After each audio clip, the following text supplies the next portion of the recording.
Hi everyone, once again welcome in our next session. In this session we will start the remaining topic. In our last session we have covered the points that is related to the water irrigation techniques, what are manures, what are fertilizers, what are the difference between manure and fertilizers.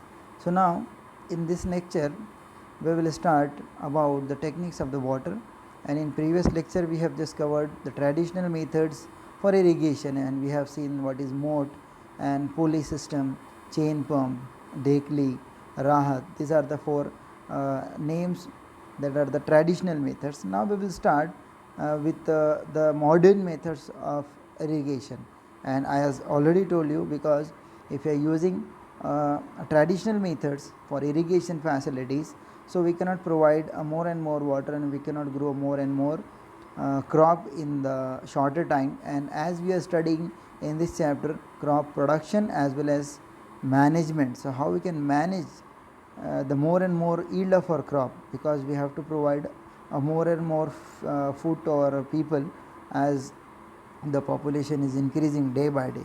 So that is why we have to go and we have to look around whatever the modern techniques are there, not in only the irrigation, in each and every techniques we have to use the modern or modernization or modern methods. So this is the modern methods for irrigation, and which is helps to use the water economically, and the main method used as follows: economically also, and this is advantage because it is providing more and more water. So number one, we can see sprinkler system, and sprinkler already the words itself explain. So we have to use the system that is more useful in the uneven land, whether the sufficient water is not available. This kind of the techniques specially we are using in the area where there is a lack of water. So in the less amount of the water, how can we water to more and more plant, that we have to think about that. And for that, the sprinkler system is very important. If you are using this kind of the sprinkler systems, so in less amount of the water we can be water to more and more plants. Okay, so what is actually the sprinkler system? As you see the diagram also, it is showing the sprinkler system. There is one pump is there, and with from pump, this is the pump from where the pipes are entering and means coming from the our well, and it is spreaded in each and every row of for the plant, and there is a nozzles are there, and nozzles will be spread the more and more water, and that is called the sprinkler system. So it is consist with the perpendicular pipes having the rotating nozzles. The nozzles you can be see here that are the rotating, that can be rotated in all the direction on the top, and are joined to the main pipeline at the regular intervals.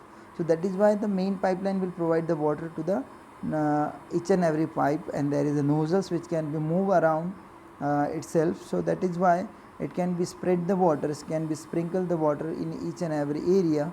That is and it is also saving the water, and in the less amount of the water we can be irrigate in a more and more land. So when water is allowed to flow through the main pipe under pressure with the help of the pump, so it escapes from the rotation or rotating nozzles, and it's get the sprinkled on the crops. As it is raining, sprinklers is very useful for the sandy soil. So when the water is coming from the pump, so it is coming with pressure, and when it is entering into the nozzles, there is a nozzles that can be movable. So these movable sprinklers can be spread the water in the near areas. So that will become like a rain is coming, and the water will be sprinkled into the all the area, and that can be save the water. And especially it is useful in the sandy area, because the water holding capacity is less over there, and when if you are not using this kind of the things, we need more and more water. So if you are using the sprinkler, we can be do in a less amount of the water. Now the second point or the second technique, that is called the drip irrigation. Now one thing is remaining here in the drip irrigation. This is the diagram which is showing the drip irrigation methods. The name itself explain what is mean by the drip irrigation. The water will be given to the plant drop by drop, exactly near the stem or near the stem of the plant. So that is why there is a less water loss.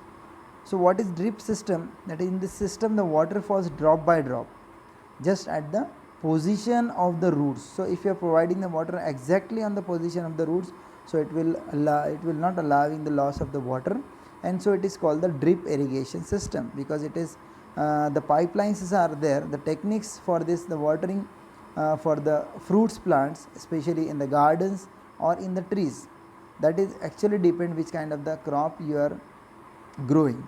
If you are growing the crops for some fruits, so the fruits plants are it needs some more area to grow. So that is why the farmers are growing the plant and they are keeping the distance in that between the plant.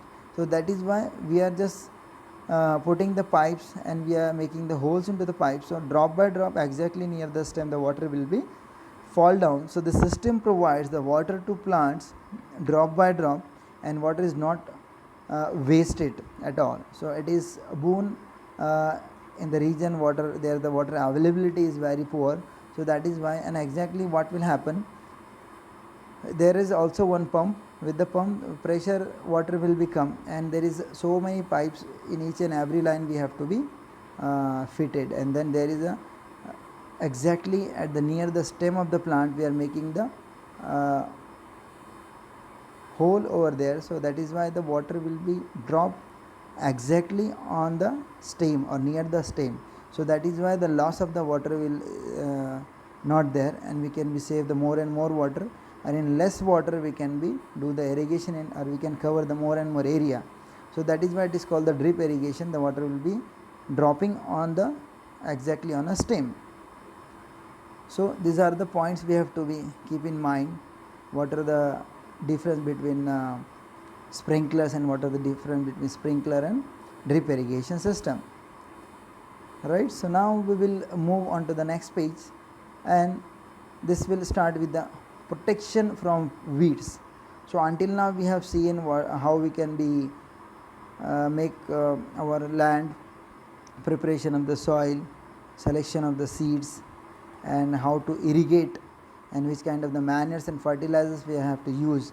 So now there is a very important thing that we have to protect our field from the weeds. Now what is mean by weeds? Weeds are the undesirable, unwanted plants that is grown nearby our crops. So our desire plant is crop only. We have to take the more, and we have to take care about more and more about our crop only. But there are some kind of the plants which are growing undesirable. We are not sowing any kind of the seeds, but it is growing in our land. So that is why we have to remove that kind of the weeds. That is called the weed. And protection from the weeds means we have to protect our plant, our desirable plants, whatever the weeds, whatever the wheat and gram and maize, whatever our crops is there. So we have to protect our crop from this kind of the weeds. Now what will happen if the weeds are there in the field? Many other undesirable plants may grow naturally along with our crops. These are the undesirable plants called weeds, and if the weeds, or if we are not removing the weeds on a proper time, so that will be harmful for our plant. And why it is harmful? Because it is not necessary. Weeding is we have to remove the weeds. That is called the weeding. Weeding necessary since the weeds compete with crop plant for the water, nutrients, space and light, right? If the more and more plants are growing into the same area, so definitely they will be compete for the water, for the space, for the sunlight, for air, for nutrients, for everything. So that is why we have to be make it free, and we have to remove the undesirable plants. So if, and the weeds are the undesirable plants, if we are not removing on a right time, so it will compete with our actual plant, and they will take the nutrients, they will use the water. So that is why our the desirable plant will not get a proper nutrients, proper water and proper space and sunlight. So that is why we have to remove this kind of the weeds, and if we are not removing, that will affect the growth of the crop. It is not allowing the all the things to meet our desirable crop. So that is why it is affecting the growth of our desirable crop. And some weeds interfere even in harvesting and may be poisonous for the animal and human beings. Still, if we are not removing that, at the time of the harvesting of the crop, it will come in between, and some weeds, we cannot guarantee it all weeds are good, but some weeds can be poisonous also. If we are not removing, it can be come or it can be mixed with our actual crop, and it can be make the problems in our actual crop. Sometime it can be a poisonous also. That is why we have to be remove this kind of the weeds at the desirable or at the right time, so that is good for our main crop. So that things we have to be keep in the mind. Next thing, the farmers adopted the many ways to remove the weeds. Now how we can be remove the weeds, how we can control the growth of this kind of the weeds. So the tilling before the sowing of the crop helps in the uprooting, the killing of the weeds. When in the starting, when we have studied preparation of the soil, so that time we have said tilling. So before tilling, before sowing of crop, we have to uprooting, and it is the method which can be kill the weeds. Some kind of the seeds are there which is naturally present in our soil. So when we are preparing the soil, we are using the tilling.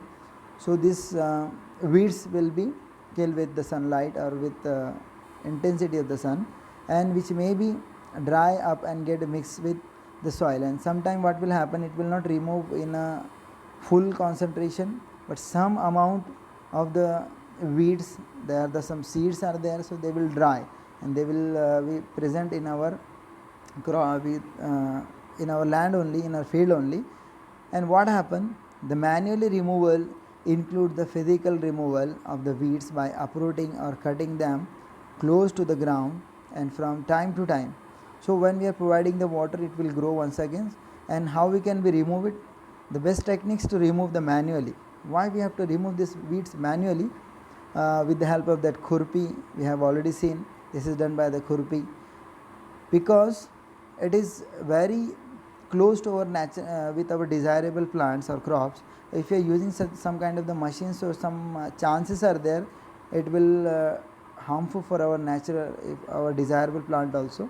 That is why we have to use by some labor work, we have to use some human beings that will be understand what is our desirable plant and what are the weeds.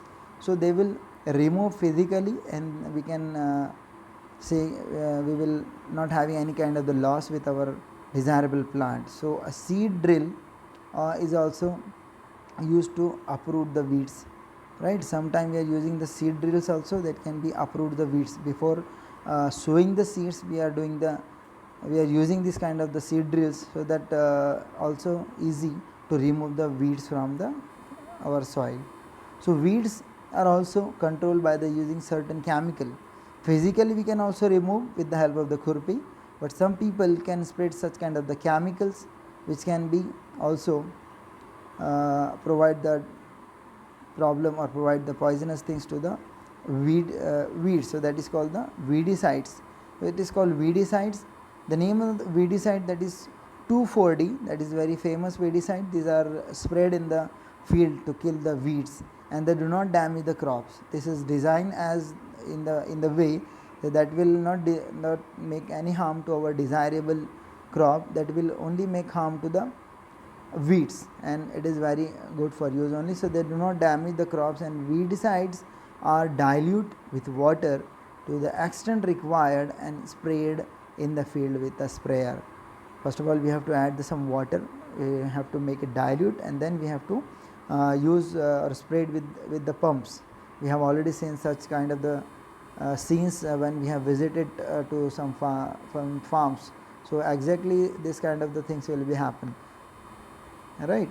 In this picture you can be easily find out spraying the weedicides. So this farmers is actually doing the spreading the weedicides to avoid the weeds or to kill the weeds, because it is undesirable for our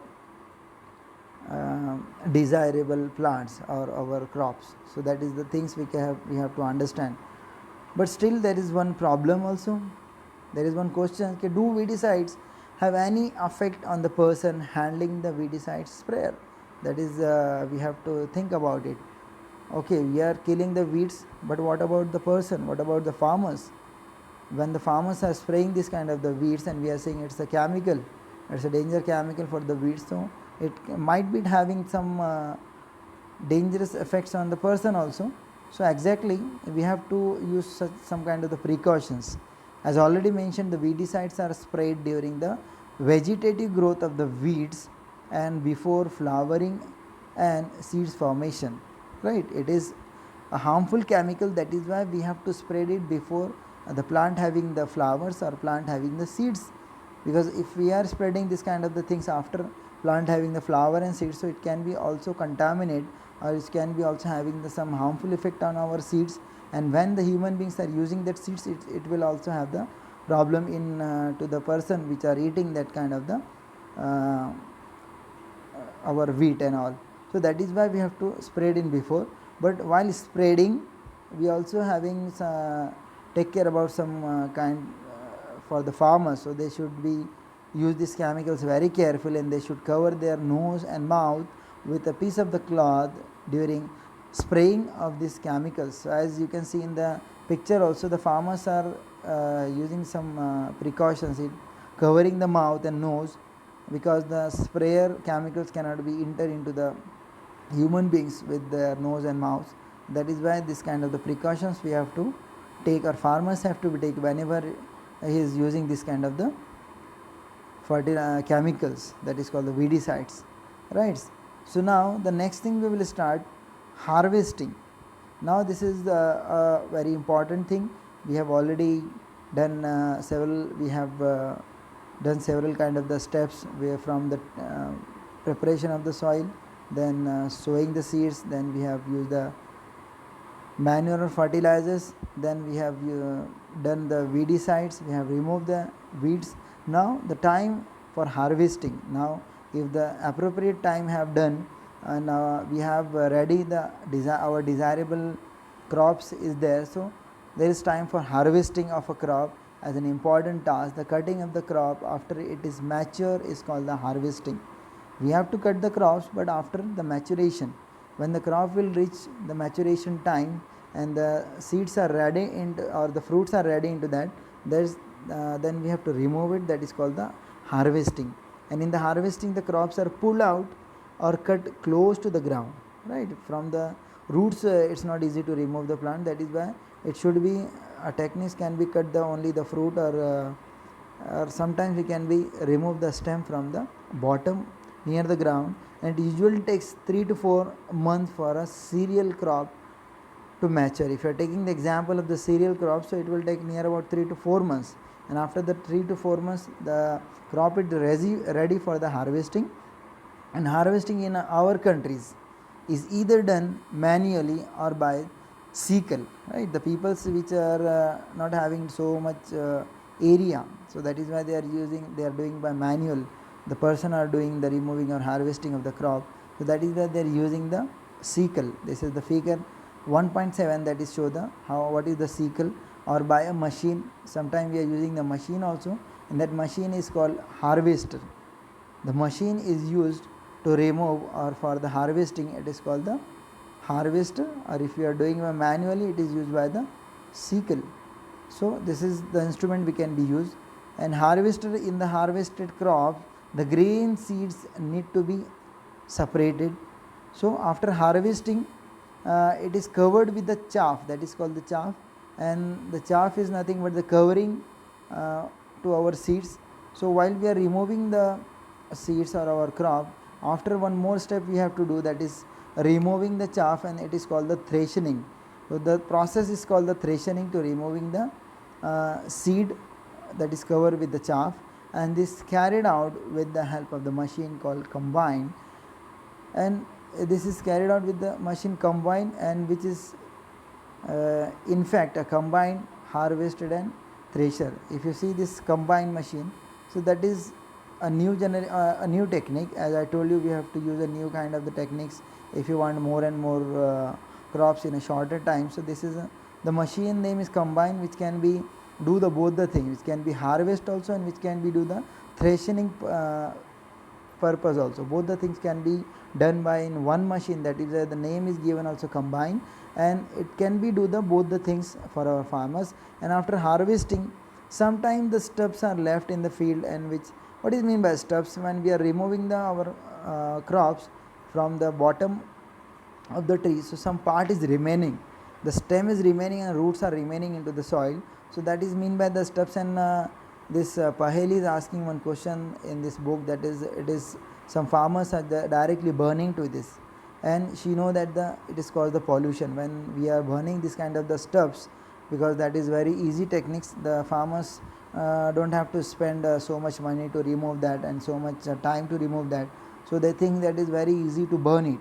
But the burning of the stuffs that are remaining plants, that will make the pollution, air pollution is there, because it is happening into the more area, and that is danger, and it is also having some harmful effects. Some other plants are present in between there. So farmers, and the next point we have to see, the farmers with the small holding of the land. If the farmers not having a more amount of the land, if the work is very small, so there can be separation process of the grain and chaff can be done by the winnowing. That is a very simple process. You have already studied in class 6 winnowing. With the help of the high speed of the wind, we can remove the seeds from the chaff. Now there is one more picture, that is called the winnowing machine. This is the machine which can be do a process of removing the seeds from the chaff, and that is called the winnowing machine. And that is also used the person if having the small amount of the farm. But if some person having some farmer having more farm, so it can be go for this kind of the latest techniques, that is called the combine, that can be do the both the work, that is harvesting and threshing process in a single machine. Okay, so this is all about the removing of the harvesting processes, and that is actually very important process. There is one more point is here we can be talk about this, that is harvest festival. As in India we have seen so many kind of the festivals, but this is something special, that is called the harvest festival. The name itself explain some people after their means the farmers are doing so many things, they are doing all this kind of the steps, and that is very hard work they are doing. And after doing all the things, finally when they want to remove and when they want to harvest the field, that time, that is celebration time for the farmers. Means whatever the hard work they have done, now the result, the day of the result, and they want to celebrate it.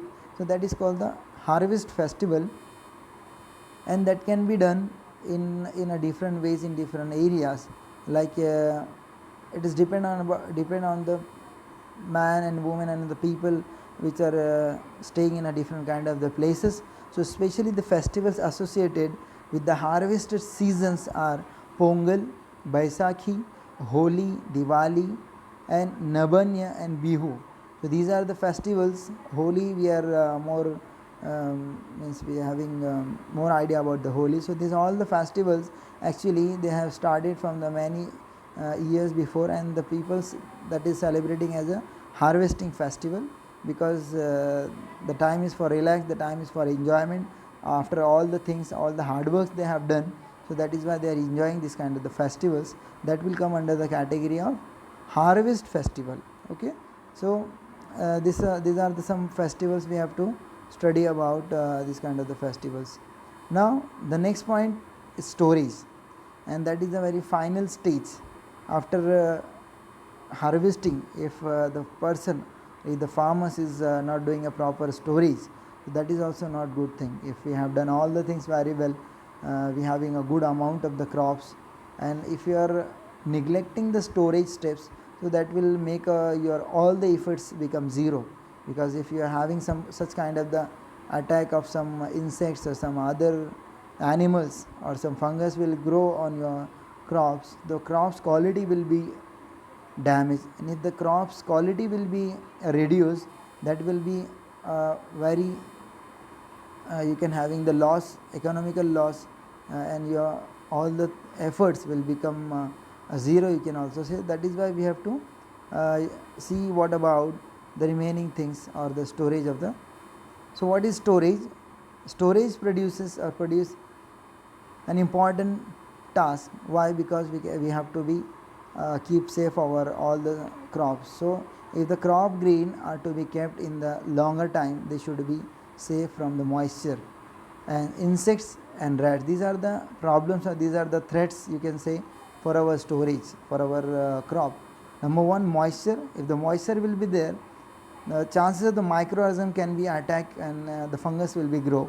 Insects can be make dangerous to your crop. Rats, sometime having problem with the rats and microorganism. So fresh crop has more moisture. Now immediately if you are doing the harvesting processes, that time before it was become the part of plant, so it is having the moisture. So first of all we have to remove the moisture, and how we can be remove the moisture from the seeds, that we have to put into the sunlight, and that why the water or excess amount of the water will be evaporate. And if you are not removing the waters and we are storing without drying it, so it can be the more chances to get spoiled, attacked by the organism, and with finally the losing their germination capacity also. If the seeds are get attacked by some microorganism and it can become spoiled, so definitely the germination capacity. And what is germination capacity? While you want to regrow this kind of the crops, and we are using that seeds for growing the new crops, so it will affect the quality for the germination, and hence before storing them we have to get it properly dried into the sun. That is why it is remove the moisture into them, and then this prevent the attack by the insects and pests and bacteria and fungi. That are all the advantage for the drying, if you are drying the your crop. And farmers stores, and where the farmers are storing, that is a major issue. So you can see this is in the first figure, that is called the silos for storage the grains. If you are talking about some factories or some companies, so they are having a more and more amount of that is wheats, so or this more amount of the crops, whatever the grains and all. So these wheats and all the things, they can be stored into that grains, that is called the grains. Silo, that is called silo, you can storage into this silos. And the next point, it is also show the storage grains in the granaries. These granaries, some sacks are there with full of wheats grain, and you can be stored into that. So these two techniques you can be used to store our grains after harvesting it, right? So grains are the can be kept into the jute bags or metallic bins, and however the large scale storage grains is done in a silos or in granaries. If it is in a small amount, we can be just store into the jute bags. If you are having we have to do in a more amount, so we can be go for the granaries. This is called the granaries, and this is called the silos. So we can keep our grains into this kind of the silos tanks, so it will be safe from the attack of insects, attack of rat. So this both figure can be show the protection from the rats and insects. So dried, again we can be kept the dry neem leaves. It is also having such kind of the smells which can be not allowing the crops, the insects to come near our crops. And in big godowns, specific chemicals treatments are required to protect them from the pest or microorganism. That is called the pest control. So some kind of the chemicals which have to be spread into that area, so it will not allowing to all the rats and other animals which can be dangerous, or which can be provide, or which can be having the effect on our crops. So now the last point we have to discuss, this is the last point, and then our chapter will be finished. But as per we don't have the time to finish this much, but little bit I will just show you in short. That is food in animals, from the animals. Up to this all the discussion we have just talked about the food from the plant, because all the crops are definitely the plants. So sometime we are having the foods from our animals also, that will come into this category. So this table is show you number one the food, that is example is milk. So source is from cow, buffalo, she goat or she camel.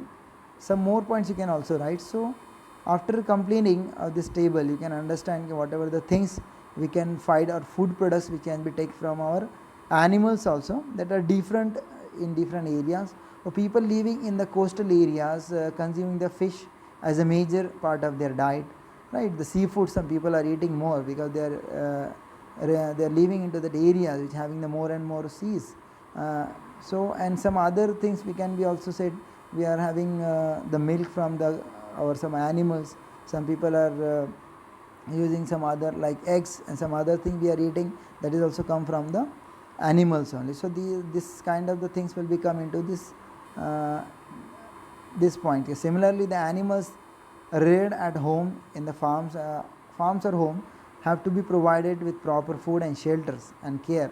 When this done all the large scale, it is called the animal husbandry, right? If we are growing the animals, we are keeping the animals for like industry level, for milk production or for meat production, so that is why it is called the animal husbandry, because the food is coming from the animals. So this is all come into the animal husbandry. And here our topic has finished. So whatever the important things you have to, I request all the students to go through this once again, this all the chapter, whatever the important points you will feel, you just write down in your books and write some answers of the questions. What are the 7 basic techniques for our crop production? And then we will we'll meet in our next lecture with our next chapter. Okay, so take care, bye.